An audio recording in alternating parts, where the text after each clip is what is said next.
नमस्कार मित्रांनो, या व्हिडिओमध्ये आपण काही महत्त्वाचे चालू घडामोडी पाहणार आहोत। व्हिडिओ आपला खूप आयएमपी असणार मित्रांनो, व्हिडिओ शेवटपर्यंत आपल्याला पाहायचा आहे। पहिला प्रश्न मित्रांनो, महाराष्ट्राचे मुख्यमंत्री कोण आहेत सध्याचे? तर सर्वांना माहिती आहे मित्रांनो, एकनाथ शिंदे हे सध्याचे महाराष्ट्राचे मुख्यमंत्री आहेत। पहा कोण? एकनाथ शिंदे। पुढचा प्रश्न बघा मित्रांनो, सामाजिक न्याय मंत्री कोण आहेत? बघा हे सुद्धा एकनाथ शिंदेचे आहेत। उपमुख्यमंत्री आहेत बघा देवेंद्र फडणवीस आणि अजित पवार। बरोबर। वित्तमंत्री कोण आहेत? अजित पवार आहेत। त्यानंतर गृहमंत्री कोण आहेत आपले सध्याचे? देवेंद्र फडणवीस आहेत। हा प्रश्न भरपूर वेळा विचारलेला आहे मित्रांनो गृहमंत्र्यांवर। विधी आणि न्याय मंत्री कोण आहेत? हे सुद्धा देवेंद्र फडणवीसचे आहेत। अल्पसंख्याक मंत्री कोण आहेत मित्रांनो? तर अब्दुल सत्तार मित्रांनो अल्पसंख्याक मंत्री आहेत। महसूल मंत्री कोण आहेत मित्रांनो? आपल्या महाराष्ट्र राज्याचे, लक्षात ठेवा, राधाकृष्ण विखे पाटील हे आपले महसूल मंत्री आहेत। एकदम आयएमपी क्वेश्चन आहेत मित्रांनो, हे सगळे प्रश्न तुम्ही लिहून ठेवा। आणि मित्रांनो, या व्हिडिओची पीडीएफ आपण आपल्या टेलिग्राम चॅनलवरती टाकलेली आहे। टेलिग्रामची लिंक सुद्धा व्हिडिओच्या डिस्क्रिप्शन बॉक्समध्ये आपण टाकलेली बघा। त्या ठिकाणामधून तुम्हाला या व्हिडिओची पीडीएफ नक्की मिळणार मित्रांनो, खरोखर टाकलेली आहे, त्यामुळे लगेचच्या लगेच जॉईन करून घ्या। तर बघा, या ठिकाणी विधी आणि न्यायमंत्री झालं, महसूल मंत्री पण झालं बघा राधाकृष्ण विखे पाटील। पर्यटन मंत्री मित्रांनो गिरीश महाजन, याद राखा मित्रांनो सगळ्यांनी, जे काही पर्यटन मंत्री ते गिरीश महाजन आहेत। उद्योग मंत्री मित्रांनो उदय सामंत, लक्षात ठेवा, उदय सामंत हे कोण आहेत? उद्योग मंत्री आहेत। शिक्षण मंत्री मित्रांनो दीपक केसकर, लक्षात ठेवायचं आहे, दीपक केसरकर हे शिक्षण मंत्री आहेत। आरोग्य मंत्री मित्रांनो तानाजी सावंत हे काय बघा आरोग्य मंत्री आहेत। पाणी पुरवठा मंत्री कोण आहेत? गुलाबराव पाटील आहेत मित्रांनो पाणी पुरवठा मंत्री। कृषी मंत्री मित्रांनो धनंजय मुंडे, लक्षात ठेवा, कृषी मंत्री कोण आहेत? धनंजय मुंडे आहेत। त्यानंतर बघा सहकार मंत्री, तर सहकार मंत्री मित्रांनो दिलीप वळसे पाटील, सगळ्यांनी लक्षात ठेवायचं कोण आहेत बघा? दिलीप वळसे पाटील। त्यानंतर मित्रांनो क्रीडा मंत्री, क्रीडा मंत्री कोण आहेत मित्रांनो? तर संजय बनसोडे हे क्रीडा मंत्री आहेत। ग्रामविकास मंत्री मित्रांनो गिरीश महाजन, लक्षात ठेवा, गिरीश महाजन। आदिवासी विकास मंत्री आहेत मित्रांनो डॉक्टर विजयकुमार गावित, कोण आहेत? डॉक्टर विजयकुमार गावित। राज्य उत्पादन शुल्क मंत्री आहेत मित्रांनो शंभूराजे देसाई, लक्षात ठेवा, शंभूराजे देसाई। नेक्स्ट बघा, विधानसभा सभापती कोण आहेत? तर विधानसभेचे जे काही सभापती आहेत त्यांचं नाव आहे राहुल नार्वेकर मित्रांनो, राहुल नार्वेकर हे विधानसभेचे सभापती आहेत।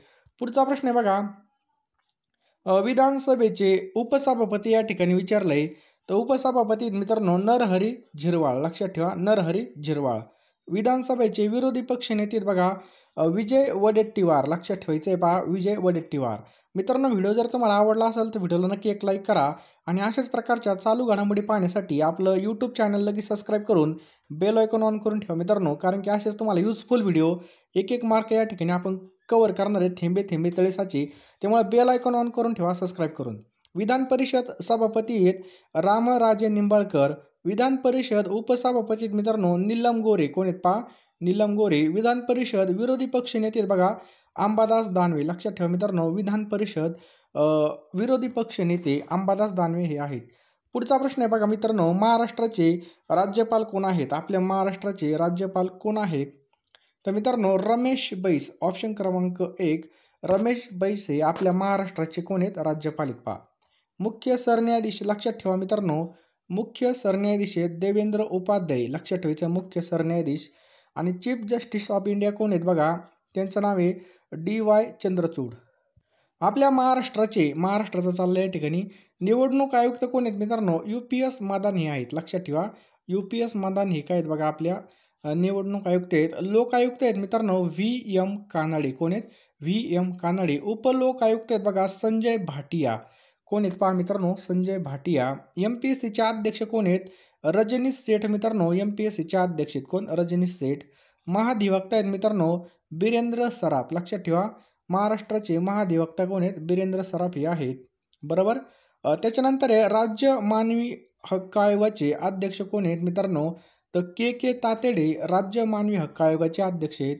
राज्य महिला आयोगाच्या अध्यक्ष कोण आहेत मित्रांनो? तर रुपाली चाकणकर, लक्षात ठेवा, रुपाली चाकणकर या राज्य महिला आयोगाच्या अध्यक्ष आहेत।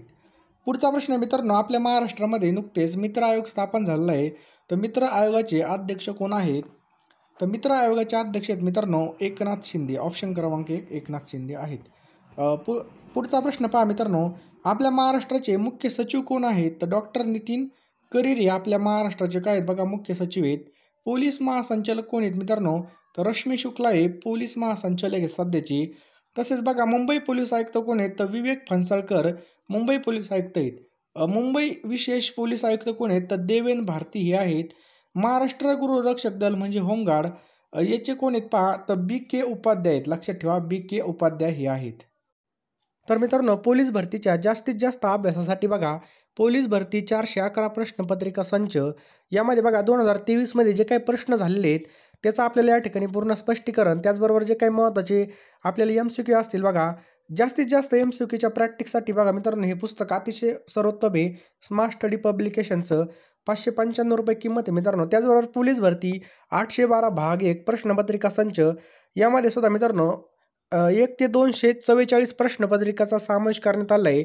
आणि भाग 2 बघा या ठिकाणी सुद्धा बघा भरपूर प्रश्न आहेत बघा. 25,000 हे आणि 25,000 हे असे या ठिकाणी बघा ह्या 2 पुस्तकामध्येच 50,000 प्रश्न आहेत. आणि मला नाही वाटत मित्रांनो या पुस्तकाच्या बाहेर काही पडू शकतं, कारण की जेवढे पण पेपर झाले त्याचा पूर्णपणे या ठिकाणी बघा आपल्याला या ठिकाणी समावेश करण्यात आलेला आहे मित्रांनो. पोलीस भरती भाग 1 आणि भाग 2 आणि प्रश्नपत्रिका संच बघा जास्तीत जास्त आपल्याला सक्सेस मिळवण्यासाठी मागचे प्रश्न पाहणं खूप अर्जंट असतं बघा, कारण की त्यानुसारच आपली प्रॅक्टिस होते. आणि वेळ लावून जर प्रश्न सोडवले मित्रांनो तर भरपूर या ठिकाणी आपला अभ्यास होणार आहे. त्यामुळे लगेचच्या लगे याचा स्क्रीनशॉट मारून ठेवा किंवा या नंबरला तुम्ही नक्की मेसेज करा. तुम्हाला पुस्तके मिळून जातील किंवा याचा स्क्रीनशॉट पुस्तकाच्या दुकानामध्ये दाखवला तुम्हाला पुस्तके घरपोच पाठवले जातील. म्हणजे तुम्ही घेऊन या तिथून दुकानातून. मराठा समाजाला किती टक्के आरक्षण देण्यासंदर्भामध्ये विधेयक राज्य विधिमंडळामध्ये एकमताने संमत करण्यात आलं. अतिशय IMP क्वेश्चन मित्रांनो. तर आपल्या या प्रश्नाचं उत्तर बघा 10%. लक्षात ठेवा 10% या ठिकाणी एकमताने संमत करण्यात आलेला आहे. तर मित्रांनो 2024 मध्ये मराठा समाजाला शैक्षणिक आणि नोकरीमध्ये 10% आरक्षण देण्यासंदर्भामध्ये राज्य विधिमंडळामध्ये हे जे काय बघा विधेयक ते मंजूर करण्यात आले बघा. राज्य विधानसभा अध्यक्ष कोण आहेत तर राहुल नार्वेकर. अतिशय IMP क्वेश्चन हे सगळ्यांनी स्टार मारून लिहून ठेवा. पुढचा प्रश्न बघा मित्रांनो. आपल्या महाराष्ट्रामधील आता एकूण आरक्षण आता किती टक्क्यावरती पोहोचलं आहे? महाराष्ट्रामधील एकूण आरक्षण आता किती टक्क्यावरती पोहोचलं आहे? अतिशय IMP क्वेश्चन आहे. तर राईट आन्सर बघा याचं ऑप्शन क्रमांक 1 72%. किती बघा 72% आता हे तर मित्रांनो तुम्हाला जर चालू घडामोडी हव्या असतील तर बघा 149 मध्ये तुम्हाला या ठिकाणी चालू घडामोडी मिळणार आहेत. तुम्हाला काय करायचं आहे बघा, जो काय आपला Google Pay फोनपे नंबर आहे हा 82 75 55 82 83 याला 149 सेंड करायचे आहेत आणि त्याचा स्क्रीनशॉट व्हॉट्सअपला टाकायचा आहे. त्या ठिकाणी मित्रांनो तुम्हाला जे काही महत्त्वाचे टॉपिक झाले असतील बघा ते सगळ्याचे PDF तुम्हाला या ठिकाणी मिळणार आहेत. जे पोलीस भरती आता आपल्याकडे टाईम आहे मित्रांनो थोडाफार, तरी एवढा पण टाईम नाही, परंतु तुम्ही जर आत्ता या ठिकाणी घेतल्या नोट्स काय करताय तर मित्रांनो की पेपर आज उद्या पेपर आहे ना आज आपल्या नोट्स घेतात, काय उपयोग होणार आहे त्याचा? काहीच उपयोग होणार नाही. त्यामुळे आत्तापासूनच आपल्याला स्टडी करायची, त्याचा फायदा करून घ्यायचा आहे. आणि यावर्षी आपल्याला काही करून मित्रांनो वर्दी घालायची म्हणजे घालायचीच आहे मित्रांनो, कारण की असा चान्स पुन्हा येणार नाही. 17,000 पेक्षा जास्त जागा आपल्यासाठी या ठिकाणी उपलब्ध झालेल्या आहेत. मागच्या वर्षा भरतीप्रमाणेच ही सुद्धा भरती असणार आहे. त्यामुळे लगेचच्या लगे मित्रांनो आपल्या नोट्स तुम्ही विकत घ्या मित्रांनो, कारण की 149 रुपये काहीच नाहीत. तुम्हाला एका ग्रुपला ॲड केलं जाईल, त्या ठिकाणी तुम्हाला दररोजच्या अपडेटसुद्धा टाकले जातील. त्यामुळे लगेचच्या लगे मला 149 सेंड करा. लवकरात लवकर घ्या मित्रांनो, कारण की टाईम आपल्याकडे भरपूर कमी असणार आहे. जास्त काही सांगत नाही मित्रांनो. हा जो काही नंबर आहे याला तुम्ही 149 सेंड करू शकता आणि ह्या ज्या काही नोट्स आहेत मित्रांनो तुम्हाला व्हॉट्सअपला मी सेंड करून देईल काही सेकंदामध्येच. इंडियन प्रीमियर लीग IPL 2024ला केव्हापासून सुरुवात होत आहे? अतिशय सोपा क्वेश्चन आहे. तर 22 मार्च. लक्षात ठेवा मित्रांनो 22 मार्चला IPLची सुरुवात होणार बघा. यावर्षी IPLचा 17वा हंगाम असणार आहे आणि 22 मार्चपासून चालू होणार आहे. सार्वत्रिक निवडणुका असून सुद्धा या स्पर्धाचं सर्व सामने भारतामध्येच खेळवले जाणार आहेत. IPLचे अध्यक्ष कोण आहेत मित्रांनो तर अरुण धुमल हे आहेत. लक्षात ठेवा अरुण धुमल हे IPLचे अध्यक्ष आहेत. पहिला सामना मित्रांनो CSK चेन्नई सुपर किंग्स विरुद्ध गुजरात टायटन्स होणार आहे. लक्षात ठेवा CSK विरुद्ध गुजरात टायटन्स. पुढचा प्रश्न आहे मित्रांनो. उधमपूर, श्रीनगर आणि बारामुल्ला रेल्वे लिंकवरील देशामधील सर्वात लांब बोगद्याचं उद्घाटन कोणी केलं? तर पेपरला बघा सर्वात लांब, सर्वात छोटा, सर्वात मोठा, सगळ्यात उंच हे जे काही प्रश्न आहेत हे विचारले जातात. त्यामुळे याच्यावर आपल्याला लक्षात ठेवायचं आहे मित्रांनो. तर उधमपूर, श्रीनगर, बारामुल्ला रेल्वे लिंकवरील देशामधील सर्वात लांब रेल्वे बोगद्याचं उद्घाटन हे नरेंद्र मोदी यांनी केलेलं आहे. लक्षात ठेवायचं आपल्याला नरेंद्र मोदी यांनी. भारताचे पंतप्रधान नरेंद्र मोदी यांनी उधमपूर, श्रीनगर आणि बारामुल्ला लिंकवरील देशामधील सर्वात लांब रेल्वे बोगद्याचं उद्घाटन केलेलं आहे. पहा ह्या बॉक्सची लांबी हे जे काही बोगदा आहे मित्रांनो याची लांबी 12.77 किलोमीटर इतकी बघा. आणि T50 म्हणून ओळखलं जाणारे आणि या बोगद्यामधून काश्मीर खोऱ्यामधील पहिली विजेवर चालणारी रेल्वे गाडी सुद्धा धावलेली. पुढचा प्रश्न अतिशय IMP मित्रांनो, सगळ्यांनी नोट डाऊन करून ठेवा. जगामधील सर्वात शक्तिशाली पासपोर्टच्या रँकिंगमध्ये कोणता देश हा अव्वल स्थानावरती राहिलेला आहे? तर पासपोर्टच्या रँकिंगमध्ये सर्वात अव्वल स्थानावरती मित्रांनो फ्रान्स हा देश राहिलेला आहे. कोणता? फ्रान्स हा देश राहिलेला आहे. फ्रान्सचा पासपोर्ट बघा या ठिकाणी, फ्रान्सचा पासपोर्ट जगामध्ये सर्वात शक्तिशाली ठरलेला आहे. हेनले पासपोर्ट रँकिंग 2024 मधून ही माहिती समोर आलेली बघा. भारत 2023मध्ये 80व्या क्रमांकावरती होता. लक्षात ठेवा, भारताचा 80वा क्रमांक होता आणि 2024मध्ये भारत बघा 85व्या स्थानी आलेला आहे बघा. भारतीय पासपोर्टवरती 77 देशामध्ये विना व्हिसा जाता येतं बघा. किती? विना व्हिसा. पुढचा प्रश्न आपल्या स्क्रीनवर काय बघा. उत्तर प्रदेशमधील संबल या ठिकाणी हिंदू तीर्थक्षेत्र श्री कल्की धाम मंदिरची पायाभरणी कोणी केली? तर उत्तर प्रदेशातील संबल या ठिकाणामध्ये मित्रांनो हिंदू तीर्थक्षेत्र श्री कल्की धाम मंदिरची जी काय पायाभरणी ही नरेंद्र मोदी यांनी केलेली. लक्षात ठेवायचं आपल्याला, नरेंद्र मोदी यांनी याची पायाभरणी केलेली आहे. हे मंदिर मित्रांनो कल्की धाम निर्माण ट्रस्टद्वारे बांधलं जातं. याचे अध्यक्ष आहेत बघा आचार्य प्रमोद कृष्णम आहेत. भगवान कल्की हा भगवान विष्णूचा 10वा अवतार मानला जातो आणि कल्की धाम मंदिर परिसर 5 एकरामध्ये पूर्ण होणार असून त्याला 5 वर्ष लागणार आहेत. लक्षात ठेवा, 5 वर्ष लागणार आहेत. पुढचा प्रश्न मित्रांनो, भारताचा मुक्त स्रोत डिजिटल सार्वजनिक पायाभूत सुविधा DPI सामायिक करण्यासाठी भारताने कोणत्या देशाबरोबर सामंजस्य करार केलेला आहे? तर भारताने कोलंबिया सोबत मित्रांनो सामंजस्य करार केलेला आहे. कोणासोबत? कोलंबिया.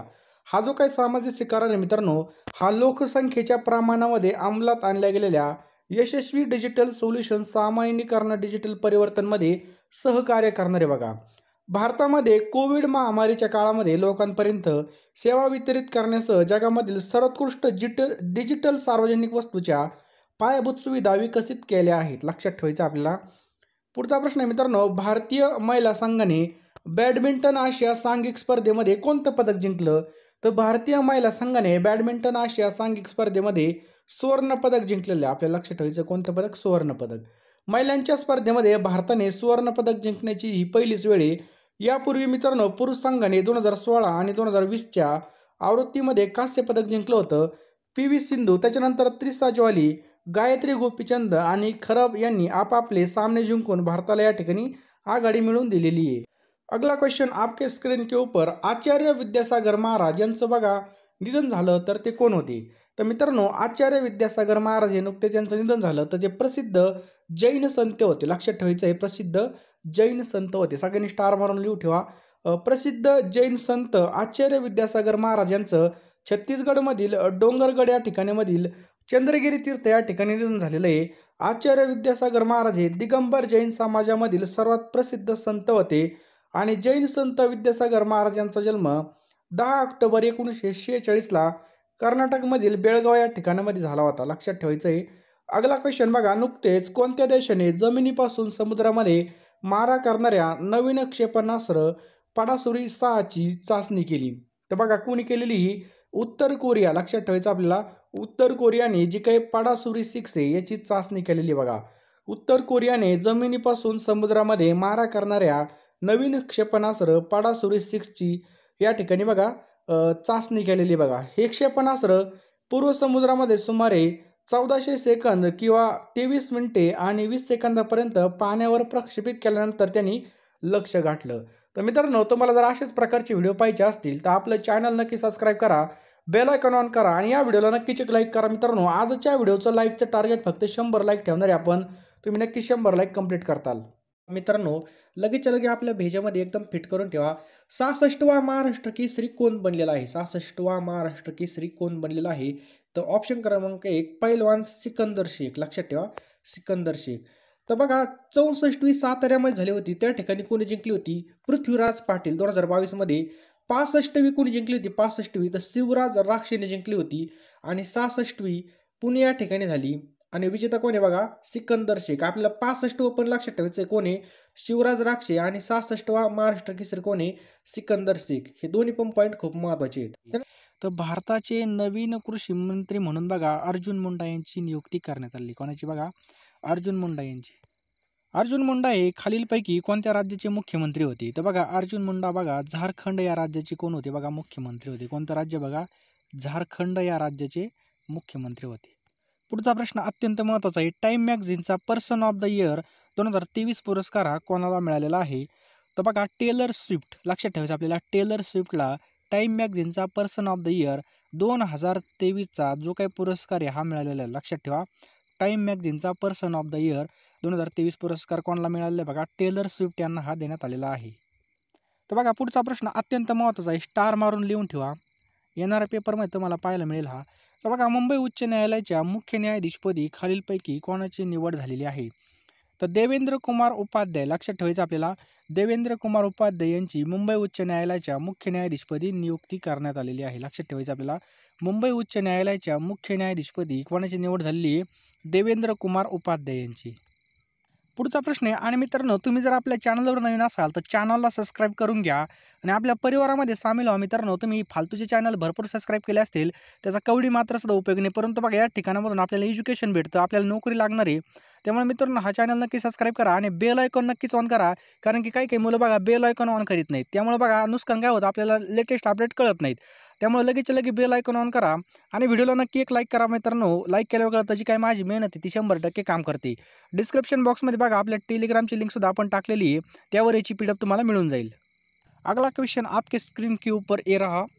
पंतप्रधान नरेंद्र मोदी यांच्या हस्ते जे काय जारी केलेलं 100 आणि 75 रुपयाचं जे काही नाणं आहे याचं वजन किती आहे? तर बघा 2.35 ग्रॅम. किती बघा? 2.35 ग्रॅम इतकं याचं वजन आहे.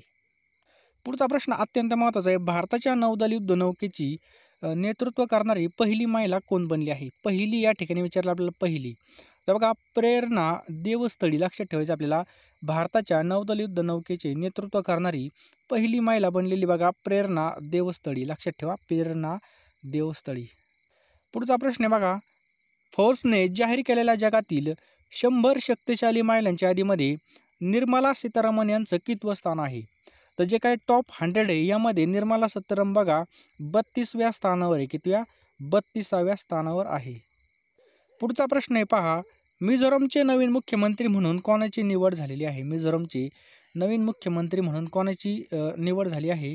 तर बघा लाल दुहोमा. लक्षात ठेवा, लाल दुहोमा यांची नियुक्ती झालेली आहे मिझोरमचे मुख्यमंत्री म्हणून. पुढचा प्रश्न आहे बघा, athlete of the year. Athlete of the year हा जो काही पुरस्कार आहे हा कोणाला मिळालेला आहे? तर लिओनेल मेस्सी. बघा लिओनेल मेस्सी हा फुटबॉलचा खेळाडू आहे, याला बघा ॲथलीट ऑफ द इयर हा पुरस्कार देऊन सन्मानित करण्यात आलेला आहे. जागतिक मानवी हक्क दिवस केव्हा साजरा केला जातो? जागतिक मानवी हक्क दिवस बघा 10 डिसेंबरला साजरा केला जातो. कधी? 10 डिसेंबरला जागतिक मानवी हक्क दिवस म्हणून साजरा केला जातो. खालीलपैकी आपल्याला चुकीची जोडी ओळखायची आहे. तर बघा 7 डिसेंबरला ध्वजदिन असतो, बरोबर आहे. 10 डिसेंबरला जागतिक मानवी हक्क दिन, एकदम बरोबर. 11 डिसेंबरला युनिसेफ दिवस असतो. 16 डिसेंबरला बघा कारगिल दिवस असतो. हे काय बघा या ठिकाणी चुकीचं दिलेलं आहे. कारगिल दिवस कधी असतो? तर मित्रांनो लक्षात ठेवा, कारगिल दिवस हा 26 जुलैला असतो. कधी? 26 जुलैला कारगिल दिवस असतो. त्यामुळं बघा ही काय बघा अयोग्य जोडी. पुढचा प्रश्न आहे बघा, 19व्या आशियाई क्रीडा स्पर्धेतील पदक तालिकेमध्ये कोणता देश हा प्रथम स्थानावरती? तर बघा बारीक डोळ्याचे जे काही चायनीज आहेत मित्रांनो, हे बघा पदकामध्ये कायम प्रथम स्थानावर असतात. लक्षात ठेवायचे चायनीज. आशियाई क्रीडा स्पर्धाला भारतामध्ये, तर बघा आशियाई क्रीडा स्पर्धामध्ये भारताला एकूण बघा 107 पदक जिंकले. किती? 107 पदक मिळालेली आहेत. यापैकी बघा सुवर्ण पदक किती आहेत? बघा 28 सुवर्ण पदक आहेत. रौप्य पदक बघा 38 रौप्य पदक आहेत. किती? 38. कांस्य पदकाचा विचार केला तर बघा 41 कांस्य पदक आहेत. किती? 41 कांस्य पदकं आहेत. यामध्ये सर्वात जास्त पदक जर कोणी जिंकले असतील तर बघा बारीक डोळ्याचे जे काही बुटके चायनीज आहेत, ते चायनीजने बघा 382 पदकं जिंकलेत. यामध्ये आपल्याला बघा पहिले 4 देश लक्षात ठेवायचे आहेत बघा. पहिला तर बघा चायनीज आहे, दुसरा तर बघा जपान आहे, दक्षिण कोरिया तिसरा आणि हमारा प्यारा भारत चौथ्या क्रमांकाला. लक्षात ठेवा, मेरा भारत महान 4 नंबरला. आता हे एवढं वाचायला काय आपल्याकडं टाईम नाही. तुम्ही काय करा, वहीमध्ये लिहून घ्या किंवा स्क्रीनशॉट मारून ठेवा, नाही तर आपलं टेलिग्राम चॅनल जॉईन करा. बघा त्या ठिकाणी आपण याची PDF टाकलेलीची. तर ही कोणत्या ठिकाणी आयोजित केलं होतं एवढं लक्षात ठेवायचं बघा. चीनमध्ये हे आयोजित केलं होतं. यामध्ये जर विचारलं आपल्याला अधिकृत शुभंकर कोणता होता, तर हे सगळे बघा चेन, काँगकाँग, लिआन लियन हे काय होते बघा, याचा अधिकृत शुभंकर होता. तर ॲथलेटिक्स या खेळामध्ये सुवर्णपदक कुणी कुणी आणलं बघा. पुरुषांच्या 3 किलोमीटर स्टिपल चेस बघा, 3000 मीटरमध्ये स्टिपल चेसमध्ये अविनाश साबळेने सुवर्णपदक आणलेलं आहे. भालाफेकमध्ये आपल्याला सगळ्याला माहीत पाहिजे, भालाफेकची किती मीटर लांब फेकला हे सुद्धा विचारलेलं आहे बघा पेपरला. तर बघा 88.88 मीटर नीरज चोपडाने भाला फेकलेला आहे. पुरुषांचा गोळाफेकमध्ये कुणी आणलेलं बघा, तजिंदर पाल सिंग तूर यांनी आणलेलं बघा. महिलांमध्ये बघा 5000 मीटर पारुल चौधरीने सुवर्णपदक आणलं. महिलांच्या भालाफेकमध्ये बघा अन्नू राणीने 69.92 मीटर आणि 4x400 रिलेमध्ये सुद्धा पदक आपल्याला आलेलं आहे. तसंच मित्रांनो बघा, या ठिकाणी जे काही महत्त्वाचे बदल झाले आहेत पालकमंत्र्यांमध्ये ते पण आपण बघूयात. पुणे जिल्ह्याचे पालकमंत्री कोण बनले बघा, अजित पवार, हे सर्वांनी पाठ करून ठेवा. सोलापूरचे बघा चंद्रकांत पाटील बनलेले आहेत, ऑप्शन क्रमांक 1. त्याच्यानंतर जर विचार केला पुण्याचे बघितला पण अजित पवार, अकोलेचे बघा राधाकृष्ण विखे पाटील बनलेले आहेत पालकमंत्री. सोलापूर जिल्हा आणि अमरावती जिल्ह्याचे बघा चंद्रकांत पाटील. भंडारा जिल्ह्याचे बघा विजयकुमार गावित. बुलढाणा जिल्ह्याचे बघा दिलीप वळसे पाटील आहेत. कोल्हापूर या जिल्ह्याचे बघा हसन मुश्रीफ. गोंदिया जिल्ह्याचे बघा धर्मराव बाबा आत्राम आणि बीड जिल्ह्याचे सर्वांचे आवडते धनंजय मुंडे. परभणीचे बघा संजय बनसोडे. नंदुरबारचे बघा अनिल पाटील, लक्षात ठेवा. वर्धेचे कोण बनले बघा, सुधीर मुनगंटीवार, लक्षात ठेवा.